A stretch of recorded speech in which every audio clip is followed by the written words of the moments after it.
오늘 읽은 말씀 가지고 새롭게 선포된 언약이라고 하는 제목으로 말씀을 드리겠습니다. 인생을 행복하게 살기 위해서 중요한 것이 무엇이라고 생각하십니까? 인생을 행복하게 살려면 일정한 공식이 있는 걸까요? 여러분 스스로는 이 물음에 대해서 어떤 답을 던지며 살고 계십니까?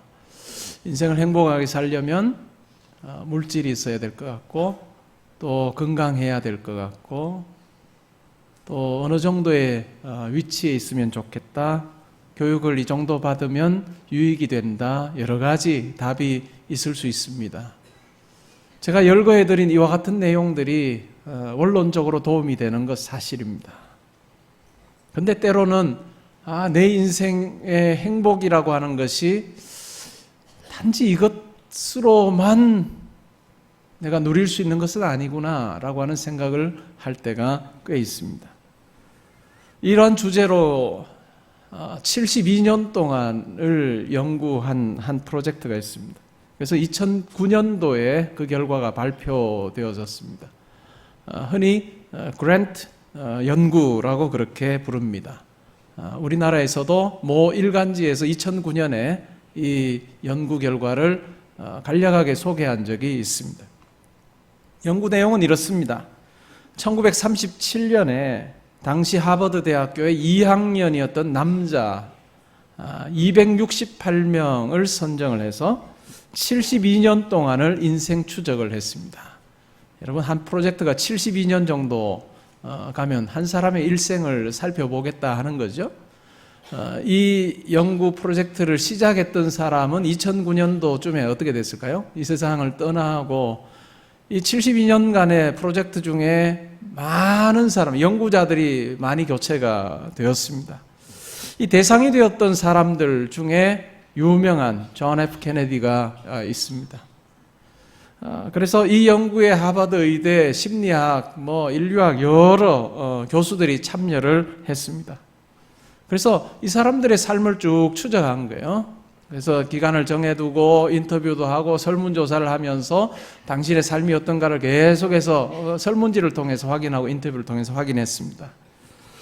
공통점은 최고의 엘리트답게 인생이 참 산뜻하게 출발했다는 것입니다. 다른 사람들보다 조금 더 앞서 나가는, 그래서 연방 상원의원도 생기고 대통령도 나오고 유명한 소설가도 이 집단에서 나오게 되었습니다. 그런데 3분의 1 정도가 나이가 한 50세 이전이기도 하고 또 50세 정도 되었을 때는 길든 아니면 짧든지 간에 이 정신적인 이 힘든 과정을 겪게 되어집니다. 정신질환을 겪게 되어서 병원 신세를 지기도 하고 또 삶이 굉장히 힘들어지는 그와 같은 경험을 가졌다라고 하는 것을 알게 되어졌습니다. 67년부터 42년 동안을, 그러니까 2009년까지 이 연구에 몰두했던 하버드 의대 정신과 교수인 조지 밸런트라고 하는 교수가 이들의 삶을 쭉 추적 연구하면서 윌리엄 블레이크의 그 식구를 가지고 인생이라고 하는 것을 묘사했습니다. 인생은 기쁨과 비탄이 섬세하게 직조되어져 있는 것과 같다. 최고의 엘리트로 다른 사람들이 보기에는 저 사람들의 삶은 기쁨만으로 가득할 거야 라고 생각을 했는데 268명을 추적해 보니까 불행하고 때로는 힘들어서 자살하는 사람들도 있고 우울증으로 아주 아파하는 사람들도 있는, 그래서 인생이라고 하는 것은 기쁨과 비탄이 섬세하게 직조되어져 있는, 날실과 시실이 아주 날줄과 시줄이 딱 해서 그렇게 연결되어지는 거죠. 만들어지는 것처럼 기쁨과 비탄이 이렇게 섬세하게 직조되어져 있는 것이 바로 인생이다. 그러면서 이 268명의 인생을 쭉 추적 조사해 보니까 그래도 이 사람들의 삶에서 공통된 것을 발견하게 됩니다. 어떤 사람들이 그러면 행복하게 사느냐? 다 엘리트인데 어떤 사람들이 행복하게 사는가라고 하는 것을 살펴보았더니 결론은 인간관계였습니다. 인간관계를 잘한 사람들, 특별히 47세 정도까지의 인간관계, 이 인간관계가 이후에 이 사람들의 평생, 노년을 책임지는, 그러니까 노년의 삶에도 이 47세 이후가 50대, 60대, 70대 계속해서 이들의 삶에 엄청난 영향을 미친다라고 하는 것을 발견하게 되었습니다. 그러면서 결론적으로 삶에서 가장 중요한 것은 인간관계고, 행복은 바로 이 인간관계에서 흘러나오는 사랑이다라고 그렇게 결론을 내렸습니다. 그러니까 성공적인 삶, 그것을 이끄는 열쇠는 지성이나 어떤 그 사람이 가지고 있는 사회적인 그 지위가 아니라 사회적 적성이다. 다시 말하면 인간관계다라고 그렇게 이야기를 했습니다. 우리가 이와 같은 관계의 중요성은 우리가 들어서 또한 경험해서 잘 알고 있습니다. 어린아이들 그때의 관계, 특별히 처음 만나게 되어지는 부모와의 이 애착 관계가 얼마나 긴밀하냐에 따라서 이 아이가 장성했을 때에 어른이 되어서도 관계에 많은 영향을 끼치고, 또한 어떤 일을 할 때도 중요한 어떤 요인이 된다라고 하는 연구들이 참 많습니다. 어릴 때 부모와 아주 가깝게 긴밀함을 누렸던 아이들, 요즘에는 손자 손녀들 보시느라고 우리 권사님들이 또 우리 집사님들이 아주 바쁘신데, 이 할머니 할아버지와 아주 긴밀한 이 관계가 있었던 아이들은 어려움이 와도 쉬 낙심하지 않는다고 합니다. 그리고 왜냐하면 내가 안전하고 보호받는다라고 하는 이와 같은 분명한 생각이 있어서 힘든 상황이 주어져도 그것을 잘 극복하는 경향이 강하더라라고 그렇게 이야기를 합니다. 우리 권사님들 아이들 잘 봐주십시오. 아이들 봐서 내가 교회 일 못하는데요, 괜찮습니다. 아이들 잘 보는 게 교회 일이고 하나님 나라 일입니다. 자유로워지시나요? 그만큼 이 관계라고 하는 것이 주는 힘은 우리가 생각하는 것, 눈에 보이는 것보다 훨씬 더 크다는 거예요. 근데 이런 어떤 사람과의 관계도 참 중요한데, 성도에게 있어서 정말 중요한 또 하나의 관계가 있습니다. 그게 뭘까요? 하나님과의 관계입니다. 하나님과 내가 얼마나 친밀한가라고 하는 것에 따라서 이 어떤 문제들을 해결해 나가고 어려움들을 극복해 나가는 것들이 다르다라고 하는 것을 알게 됩니다. 신앙생활을 연수가 얼마냐라고 하는 것도 꽤 도움이 될 때가 있습니다. 근데 더 중요한 것은 뭘까요? 내가 하나님과 어떤 관계로 살고 있는가? 하나님이 정말 가까운 나의 아버지고 나를 정말 사랑하시는 분이다, 내 인생을 붙들어 주시는 분이다, 내가 하나님의 보호 아래 있다라고 생각하면 어떨까요? 어려운 일이 닥쳐도 하나님 의지하면서 잘 이겨냅니다. 근데 하나님하고 서먹서먹해요. 마치 아주 큰 사고 치고 집으로 돌아가면서 이 현관문 열고 들어가면서 아빠 엄마 만나면 어떡하지? 라고 하는 이 두렵고 떨리는 마음으로 만약에 하나님을 서먹서먹하게 대한다면 어떨까요? 내가 보호 아래 있다, 나의 삶을 인도하신다, 이와 같은 생각을 가지기 굉장히 어려운 거예요. 이 하나님과의 관계가 멀게 느껴지는 성도는 어려운 일을 당할 때 쉬 넘어지는 경향이 있습니다. 그리고 안정적이지가 못하게 되는 거죠. 근데 하나님께서는 우리가 그와 같은 방식으로 살기를 원하지 않습니다.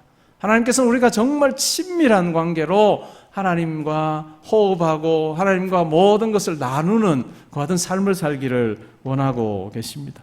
오늘 읽었던 본문이 바로 그 이야기를 해줍니다. 우리가 구약 성경을 읽다가 보면 하나님과 이스라엘 백성과의 관계는 어떻습니까? 서먹서먹합니다. 그렇죠? 이스라엘의 역사를 보게 되어지면 하나님 앞에 있는 이스라엘 백성들은 굉장히 두렵고 떨고, 그러니까 아버지라고는 그렇게 표현도 할 수 없었을 뿐만 아니라 굉장히 거리감을 가지고 경외의 대상으로, 두려움의 대상으로 하나님 앞에 나아갑니다. 그런데 그들과 맺었던 하나님과의 언약, 그리고 그것이 깨뜨려지는 관계 속에서, 깨뜨려짐을 통해서 그와 같은 관계가 생겨나게 되었습니다. 오늘 읽었던 본문에는 보면 옛 언약, 첫 번째 언약과 두 번째 언약, 새 언약에 대해서 이야기를 합니다. 우리가 잘 아는 대로 하나님께서 이스라엘 백성들을 선택하셨습니다. 애굽에서 종살이 하던 그들을 하나님께서 구해 주셨습니다. 근데 구해 주실 때 하나님의 사랑과 하나님의 능력이 그 가운데 다 나타납니다. 노예로 살던 그들을 건지시기 위해 하나님께서는 아주 힘이 강한 이 바로를 납작하게 만드십니다.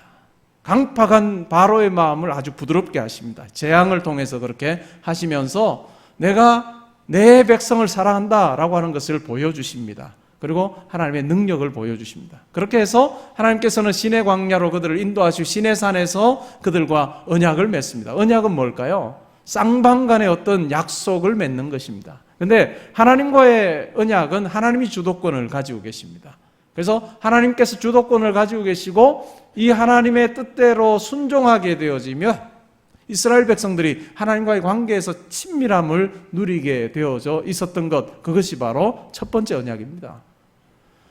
시내산에서 하나님께서 율법을 주십니다. 십계명을 어디에 새겨서 주십니까? 돌판에 새겨서 주십니다.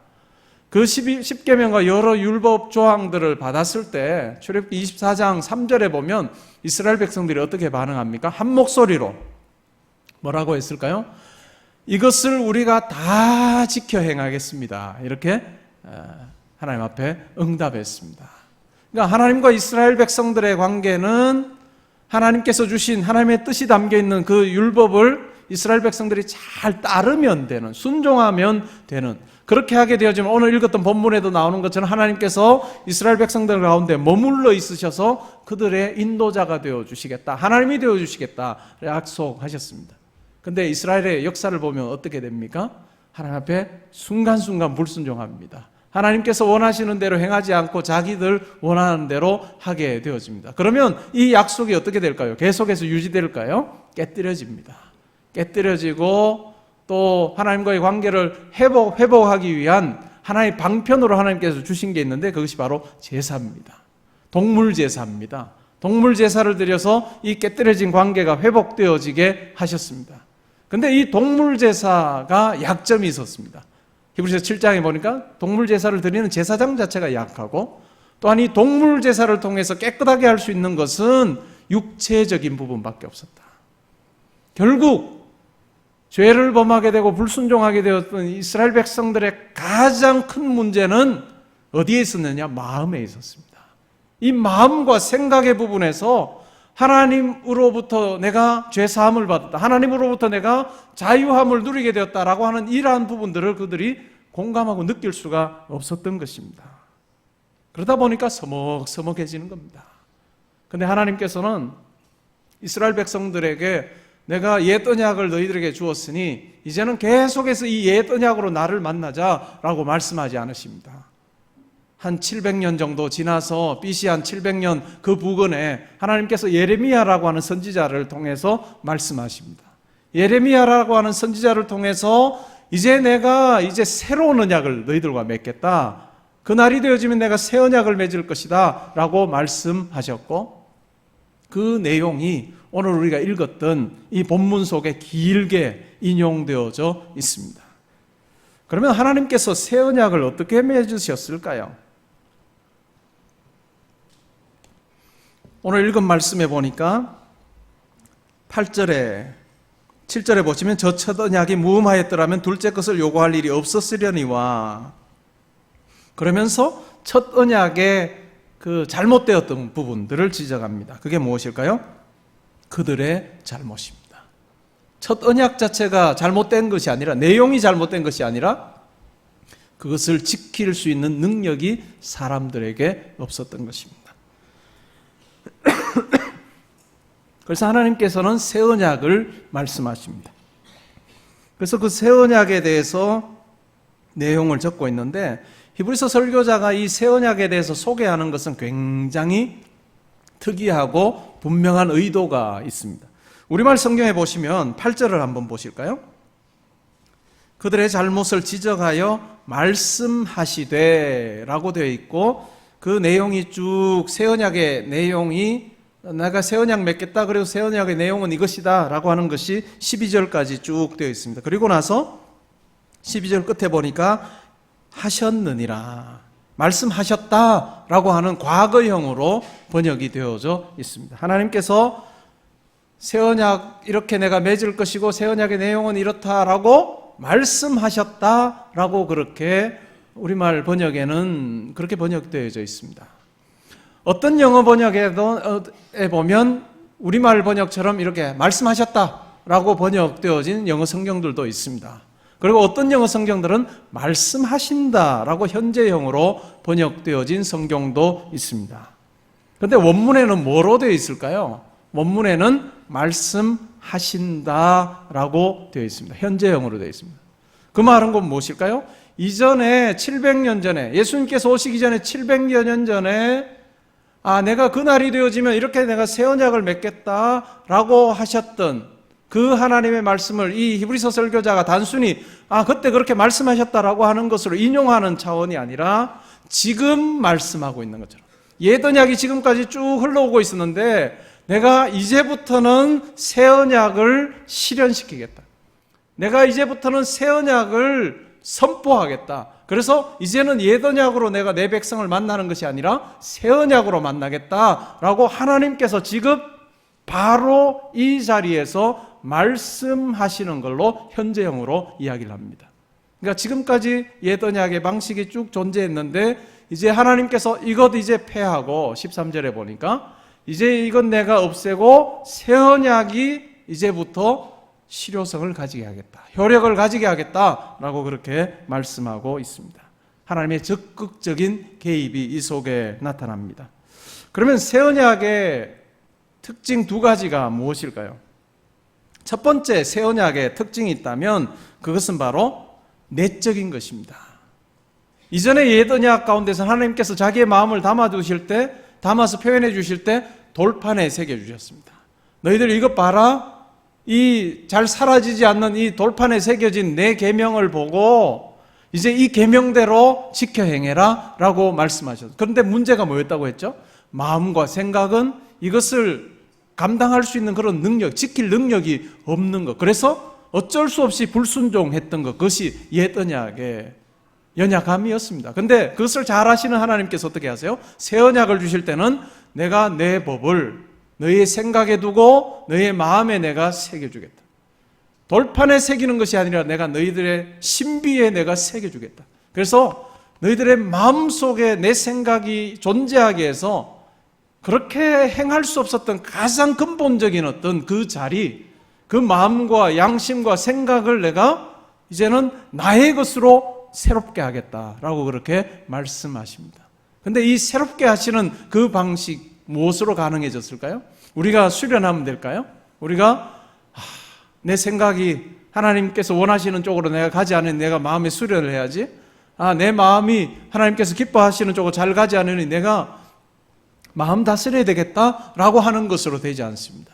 물론 그것도 유익이 되어질 수 있지만 가장 결정적이고 근본적인 마음이 새로워지고 또 생각이 새로워지고 하나님의 법이 우리 생각과 마음에 새겨지게 되어지는 그 일은 하나님의 아들이신 예수 그리스도께서 오셔서 우리의 양심을 깨끗하게 하시고 우리의 생각과 우리의 마음을 새롭게 하시는 일들을 하셨습니다. 이전에는 뜻을 알면서도 나의 욕심 때문에 나의 죄성 때문에 그것을 행하지를 못했는데 예수 그리스도께서 오셔서 자기의 흘리신 보혈로 우리의 생각을 깨끗하게 하십니다. 우리의 더러워진 양심을 깨끗하게 하셔서 이제 하나님의 뜻에 순종할 수 있는 자로 만들어 가시는 그 같은 경험을 우리로 하게 하십니다.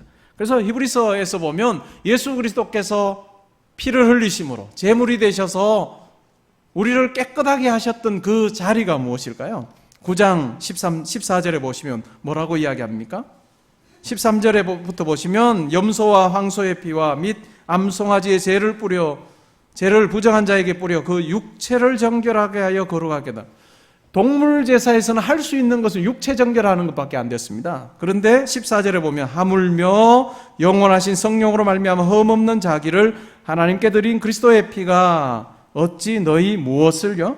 양심을 죽은 행실에서 깨끗하게 하고 살아계신 하나님을 섬기게 하지 못하겠느냐. 예수 그리스도의 제사, 예수 그리스도의 보혈은 우리의 양심을 깨끗하게 합니다. 그래서 하나님을 향해서 반응할 수 있는 존재로, 순종할 수 있는 존재로 만들어 주시는 것입니다. 10장 22절 말씀도 같이 한번 보면 좋겠는데요. 히브리서 10장 22절에 보면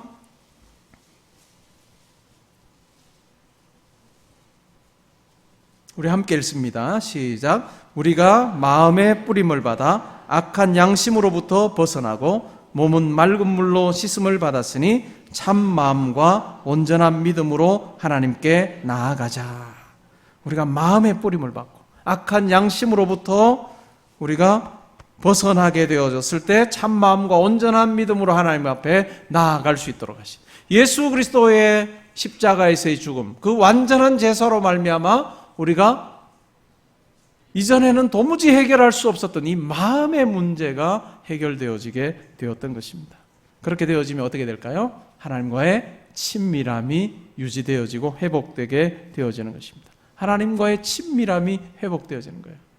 이제는 서먹서먹한 관계가 아니라 우리의 근본적인 문제가 해결되어짐으로 말미암아 우리 속에 거하시는 하나님, 우리 속에 거하시는 예수 그리스도 성령님을 경험하게 되어지면서 우리가 하나님과 가까운 하나님의 아들로 딸로 부름받아 내가 살아갑니다 라고 하는 것을 고백하며 살게 되어지는 것입니다. 모든 성도들이 이와 같은 공통된 경험을 합니다. 우리가 예수를 믿게 되어질 때 정도의 차이는 있고 방식의 차이는 있지만 다 겪게 되어지는 공통점이 있다면 그것은 바로 내적인 변화입니다. 외적인 변화가 아니라 내적인 변화로부터 시작되어집니다. 내가 교회 다니는 존재가 교회 다니는 사람이 되었습니다. 내가 개포동교회 다닙니다. 이것이 우리의 어떤 성도됨의 어떤 결정적인 것이 아니라 예수를 그리스도로 고백하게 되죠. 예수를 내 마음으로 믿게 되어지고 예수께서 나를 대신하여 십자가에 달려 죽으셨다는 것을 내가 믿습니다. 그리고 입으로 시인하게 되어지는 이와 같은 변화가 일어납니다.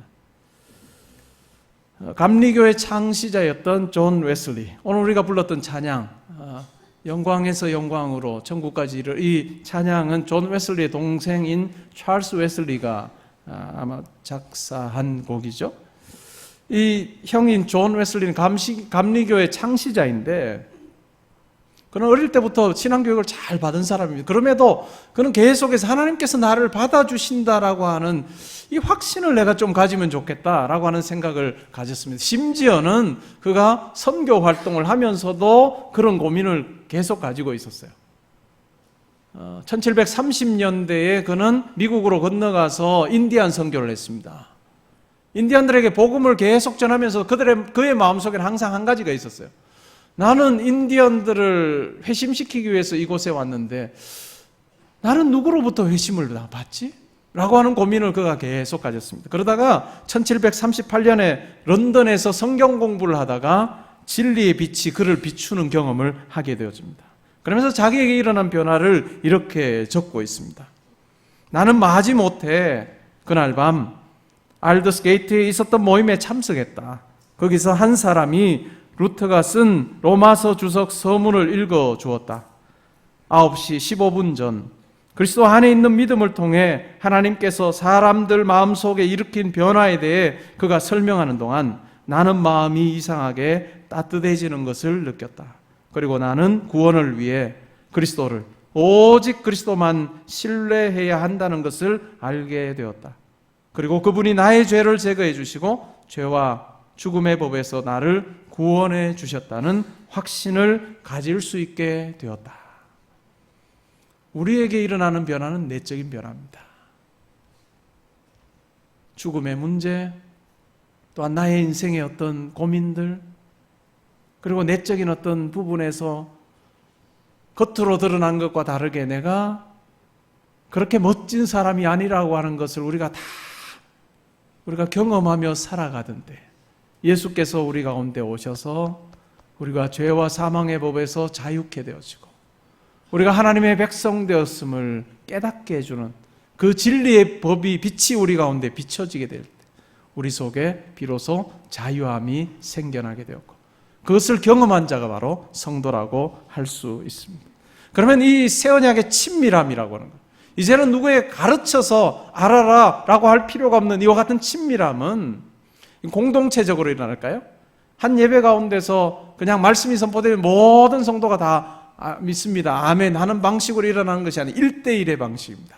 아버지가 그 은혜를 깨닫게 되면 자녀들은 엄마 아빠를 믿는 엄마 아빠를 통해서 태어난 자녀들은 자동으로 그렇게 알게 되어지는 것이 아니라 이 새 언약은 1대1의 관계입니다. 옛 언약은 어떨까요? 옛 언약은 잘못하면 어떻게 되죠? 3, 4대 잘하면 또 그 다음 몇 세대 하나님께서 복 주시고 잘못하면 뭐 저주받고 하는 그와 같은 굉장히 연대감이 굉장히 중요했는데 새 언약에서는 1대1입니다. 하나님과 이와 같은 긴밀한 관계. 그래서 오늘 읽었던 본문 이 인용된 예레미야 31장 31절 34절 바로 앞에 어떤 내용이 나오냐면 내가 옛 언약 가운데서 내가 너희들을 이렇게 만났다라고 할 때 어떻게 말하느냐면 아버지가 신포도를 씹었습니다. 그러면 실까요? 안 실까요? 시죠. 신포도 아버지가 깨물면 그 신 것이 옛 언약 가운데서 아들에게까지 그대로 전해지는 걸로 그렇게 하나님께서 인정하셨어요. 근데 이제 새 언약을 너희들에게 이야기하면서부터는 신포도를 깨물은 사람만 시게 하겠다. 하나님께서는 1대1의 관계로 초대하셨습니다.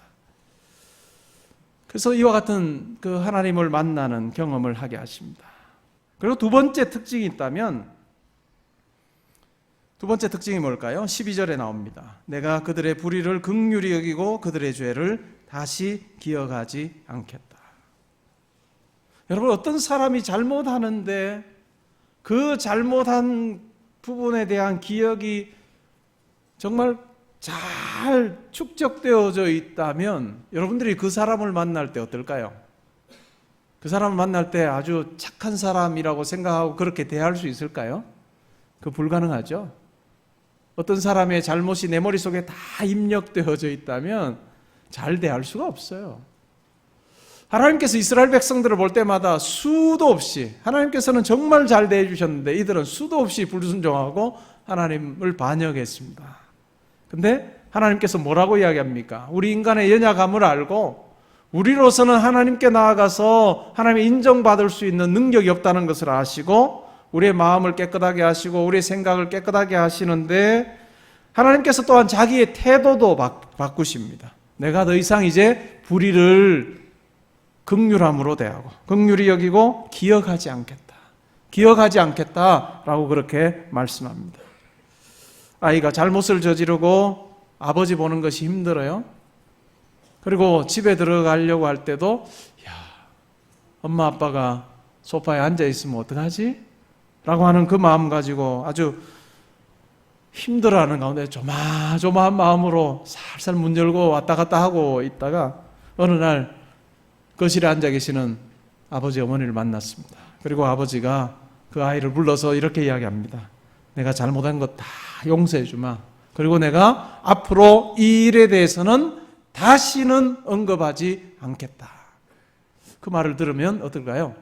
자유함이 있는 거죠. 자유함이 있습니다. 그런데 만약에 네가 잘못한 거 용서해 주마. 근데 내가 끝까지 이것은 내가 기억할 거다. 이게 용서 안 받고도 찝찝하죠. 이건 용서가 아닙니다. 그런데 하나님께서 우리를 향해서 뭐라고 이야기합니까? 내가 긍휼로 너의 불의한 것을 내가 다 받아주겠다. 그리고 기억조차 하지 않겠다라고 그렇게 말씀하십니다. 우리는 예수 그리스도 안에서 이와 같은 은혜를 입은 자들입니다.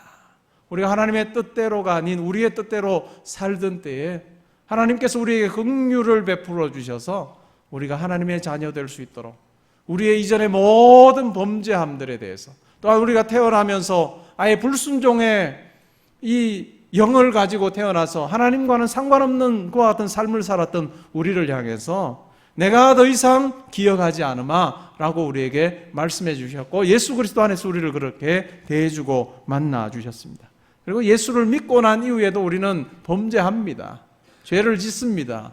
이 자리에 있는 우리 성도님들 저도 하나님 앞에서 내가 죄 지은 거 하나 없습니다 라고 할 자 아무도 없습니다. 그럼에도 불구하고 우리가 하나님께서 우리에게 주신 이 새 언약을 붙잡고 하나님 앞에 나아갈 때 우리의 기도의 자리에서 하나님 제가 하나님의 딸로 아들로 그렇게 합당한 모습으로 살지 못합니다. 하나님 저를 용서해 주십시오 라고 하나님 앞에 나아갈 때 하나님께서 우리를 용서해 주시고 우리가 하나님 앞에 진정으로 회개하는 그 죄에 대해서 기억하지 않으시는 우리의 아버지로 우리 가운데 함께 하실 것입니다. 그래서 요한일서 1장 9절에서 이렇게 말합니다. 만일 우리가 우리 죄를 자백하면 그는 미쁘시고 의로우사 우리 죄를 사하시며 우리를 모든 불의에서 깨끗하게 하실 것이다. 이 말씀이 힘들어하고 또 하나님 과연 나를 용서해 주실까? 하나님께서 한번 용서해 주셨다고 하면 그 죄에 상관없는 건가? 라고 하는 의문을 가지고 있는 우리에게 하나님께서 이 말씀을 통해서 우리 가운데 자유함과 기쁨을 허락해 주실 수 있기를 바랍니다. 여러분, 인생의 나이별 평준화에 대해서 알고 계시죠? 40대가 되면 뭐가 평준화되고 50대가 되면 뭐가 60대, 70대, 80대, 90대가 되면 뭐가 평준화된다라고 하는 거죠. 거꾸로 뒤집어 보면 그 이전까지는 그게 영향력을 미친다라고 하는 이야기 같은데요. 앞에서 제가 소개해드렸던 그 그랜트 연구에서도 보면 다 수재들이고 엘리트들인데 어떤 사람은 외향적이고 어떤 사람은 내성적이에요. 근데 이 외향적이고 내성적인 이와 같은 어떤 그 성격이 인생의 초반부에는 좀 영향을 미친다고 해요. 그런데 노년에 가서는 외향적이든 내성적이든 별 차이 없더라라고 하는 연구 결과를 이야기했습니다. 왜 하나님과 우리와의 관계 그렇게 중요할까요? 하나님과 우리와의 관계 왜 중요할까요? 인생의 나이별 평준화를 보게 되어지면 우리 육체가 그냥 연약해지기 때문에 거의 비슷해지는 이야기를 하는 거죠. 그러면 이 신앙의 부분도 평준화되는 걸까요? 믿지 않는 사람이든 믿는 사람이든 신앙의 부분도 평준화돼 갈까요? 어느 나이가 되면? 그런 것 같지는 않습니다. 왜 그럴까요? 이 나이의 평준화와 완전히 다른 내용에 대해서 사도 바울이 이야기합니다. 뭐라고 이야기했습니까? 우리의 겉사람은 어떻게 되나? 날로 부패합니다. 후패되어집니다. 못하는 것이 더 많아집니다. 그러나 어떻게 된대요? 우리 속사람은 날로 강건해진다. 우리 성도에게 하나님께서 주신 엄청난 특권이라고 저는 생각을 합니다. 우리의 겉사람은 나이가 들면 이제 태어나서는 점점 더 할 수 있는 것이 많아졌다가 어느 시점부터는 이제 할 수 없는 것들이 많아져요. 이런 어떤 경험을 하게 되어서 인생의 나이의 평준화도 우리로 뭐 그냥 다 경험하게 되어질지 모릅니다. 그러나 우리의 속사람은 그렇지 않다.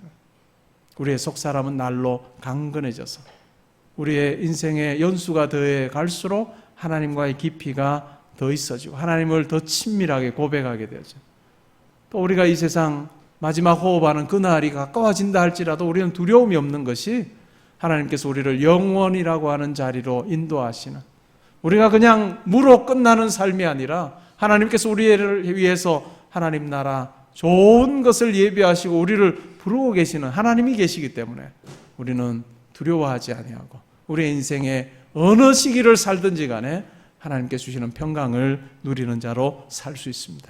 그리고 이 하나님과의 관계는 그냥 이 땅에서 어느 정도까지 유효기간이 있는 것이 아니라 우리가 하나님을 알게 되어진 그때부터 영원한 하늘나라까지 계속해서 영향을 미치는 것이기 때문에 가장 중요한 것이라고 할 수 있습니다.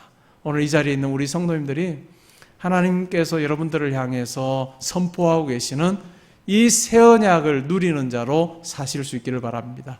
내가 너희의 하나님이 되고 너희들은 나의 백성이 된다. 그리고 그뿐만 아니라 내가 너희들을 나의 아들로 딸로 삼아서 내가 너희들과 함께 동행하기를 원하고 영원을 누리기를 원한다. 이 땅의 삶에 너희들의 지혜와 또한 능력으로만 살려고 하지 말고 나와 함께 하자. 그러면 내가 평강도 주고 너희들을 보호해 주마라고 하시는 이 하나님의 언약이 여러분들의 삶 가운데서 누려지는 귀한 역사들이 있기를 주님의 이름으로 축복합니다.